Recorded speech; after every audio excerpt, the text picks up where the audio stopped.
Better korang jangan beli model ni kalau tak nak hidup korang susah. So inilah Nothing phone model 4A Pro, model terbaru daripada Nothing. Dan macam biasa aku nak share adakah phone ni melalui untuk korang beli dan kenapa phone ni menyusahkan hidup korang. First thing first, benda yang paling menarik dekat phone ni mestilah dia punya design. Design phone ni memang betul-betul outstanding. Walaupun dah tak lagi guna full transparent macam model sebelumnya, tapi design dia masih tetap cantik dan masih lagi kekalkan dekat iconic transparent tu, cuma ada dekat bahagian atas dia. Selain tu, kalau korang perasan, Nothing dah tak lagi guna glyph LED tapi dah ganti dengan glyph matrix yang lagi cantik dan juga lagi interaktif. Bagi aku, glyph matrix ni lagi better. Kalau cakap pasal screen, phone ni ya memang ada screen yang cantik, guna screen AMOLED dengan 144Hz ya, bukan 120Hz. So, time korang scrolling tu memang rasa smooth dan juga lancar. Untuk prestasi pula, ya, phone ni bukan standard flagship sebab phone ni adalah mid-range, guna chip Snapdragon 7 Gen 4 dengan 12GB RAM dan storage dalaman ada 256GB.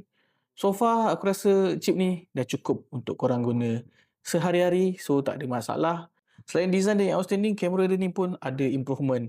Masih lagi ada 3 kamera belakang, tapi apa yang best, Nothing Phone A Pro ni dah ada telephoto. Lepas tu, dia offer zoom sampai 140 kali. Yang mana kebanyakan flagship phone pun mungkin tak ada yang boleh zoom sampai 140 kali. Kalau korang jenis malas nak cas, phone ni memang sesuai sebab dia ada bateri yang besar, 5080 mAh, dan dia punya charging pun boleh tahan laju iaitu 50W. Waktu korang nak tunggu masa cas tu sekejap je.